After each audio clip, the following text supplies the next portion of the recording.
Look, I'm sure the major cruise lines are frustrated with what's going on here in the U.S. We heard earlier in the week Carnival struggling to get guidance from the CDC.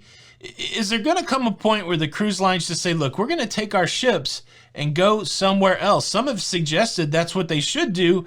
And then an interesting news story is that what Royal Caribbean is doing? Let's talk about it.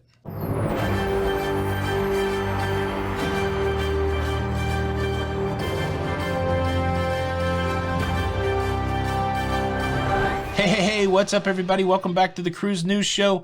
I'm your host, Tony, here with your latest cruise news updates. Well, an interesting idea.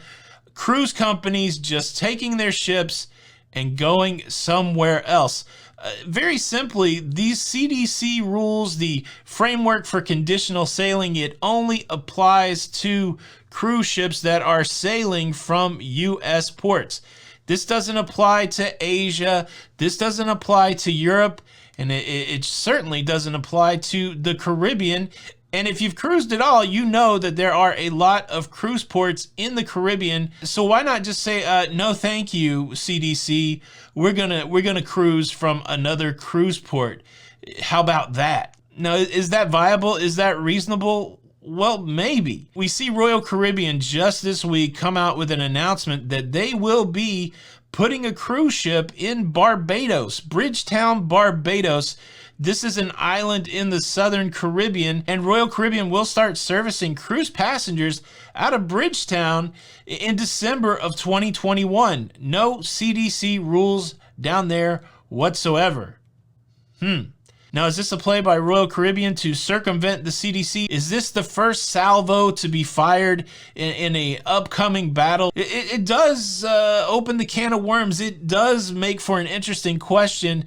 Is this the time for cruise companies to give up on cruising out of the United States and just start doing business out of Caribbean ports? The question's been asked quite a bit, and I've had some varied answers in my mind. I spent a little time thinking about it today, and I came up with a pros and cons list. And so let me give you the pros and cons why cruise lines should or should not give up on the U.S. and cruise out of Caribbean ports. The big pro, and maybe it's the only pro that I see, the big pro is you avoid the CDC rules. Now, this is the albatross hanging around every cruise fan's neck. This is the albatross hanging around every cruise line executive's neck. There is obstruction because of the rules of the CDC. It seems very hard to jump through these hoops. There's this dialogue that we highlighted earlier this week. Who's holding up who? Carnival says it's the CDC. This is something that's going to play out through 2021. Is the CDC keeping cruising held down, or are the cruise lines not doing enough? We're going to continue to see how this plays out. And so a big pro for giving up on cruising out of the US and just using foreign ports is the fact that you circumvent the CDC. So to me, that's the only pro. And before we get into the cons, it's an interesting list. Let me quickly invite you to subscribe to this YouTube channel. If you like staying up to date with what's going on in that cruise life, if you want to be a part of the virtual community, which we would love you to be, please consider subscribing with the notification bell on. Thank you in advance. Let's jump down into the cons. The first thing that comes to mind from a con perspective is limited infrastructure. Now, let's think of some big cruise ports that we know in the Caribbean. You got Barbados there, and I don't know how big Barbados is, but the biggest one that I think of, Nassau, Cozumel, they can host a lot of cruise ships, but they can't host as many cruise ships as Miami, Florida. And Miami, Florida is just one of 21 embarkation points in the United States. Just to give you some perspective on the port of Miami, I got some data from 2018. In 2018, the port of Miami was the embarkation point for 1,120 cruises. Approximately 5.6 million passengers left out of the port of Miami in 2018. They serviced 22 cruise lines out of the port of Miami, and they hosted 55 different ships. You're not going to be able to do that in Nassau. You're not going to be able to do that in Cozumel. You're not going to be able to do that in Barbados. And again, Miami is just one of 21 cruise ports in the US. So the first con, obviously a significant challenge for capacity and for infrastructure when it comes to cruising out of a Caribbean port. My second con, and it's really the elephant in the room, is you have to fly there. You're not driving to Barbados. You have to fly there, and not all cruisers think about flying as part of their cruise experience. I put the question to you guys here on the virtual YouTube community. Simply, have you flown the most? Have you driven the most, or a mix of both? Have you done both equally? I asked that question. 2,300 respondents to the poll. 48% of you said, yeah, we fly to the cruise port most. 9% of you said we do both equally, so we drive half the time and we fly half the time. And 44% of the people said we drive.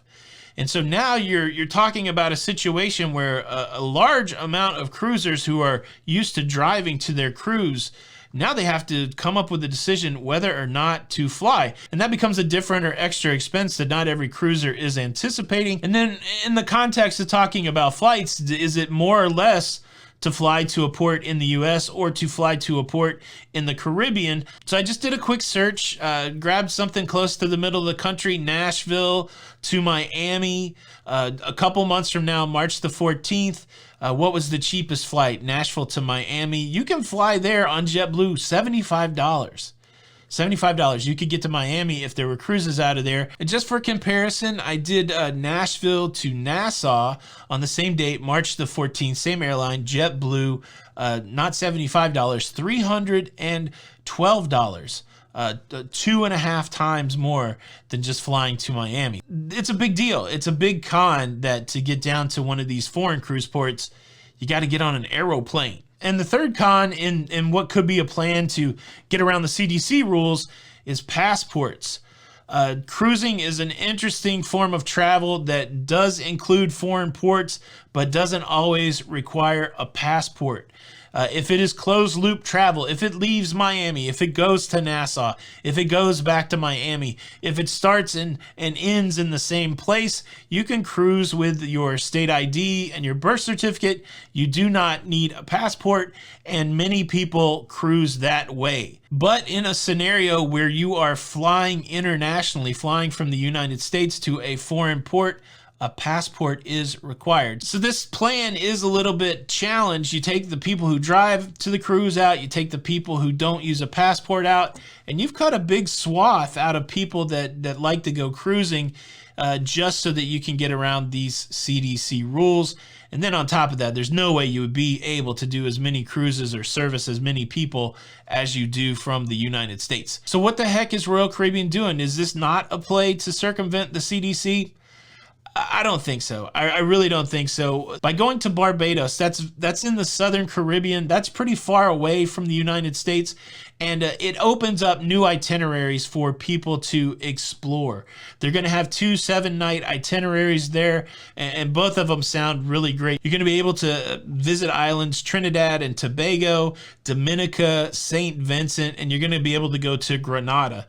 Those aren't on very many itineraries leaving the U.S., leaving Miami, for example. And so this is a play to broaden the offering to cruisers, to give them a look at some new itineraries in the Caribbean. It's going to be on the Grandeur of the Seas. It's about a 2,000 passenger cruise ship. And so for those people that can fly down there, people with the passport, people that want to explore those southern islands, that is what this play is. I just don't think it's viable for cruise lines to give up on the United States, even know how challenging it is right now. I don't think that's ever going to be the play unless there's a lot of investment in infrastructure in other places, which would take years and money that the cruise lines don't want to spend. And so, yes, cruise fans, we just have to continue to wait for it to open up back here in the U.S. But that's just my analysis. That's just me looking at it. What do you think? Do you think the cruise lines should make a play to get away from the CDC rules, cruise out of foreign ports, or do you think the cons outweigh the pro? let me know. Hey, big thanks to everybody that participated in the polls. I really do think that it's great to get input from the community, and we're starting to get bigger numbers on those polls. So I feel like they have some decent validity. We're starting to get multiple thousands of people. So thanks for everybody that participated. Thank you so much for checking out the show today. Hope you enjoyed it. Please show your support by hitting the like button. This is Tony with Lido Loca, and until the next time, we'll see you on the Lido. Bye.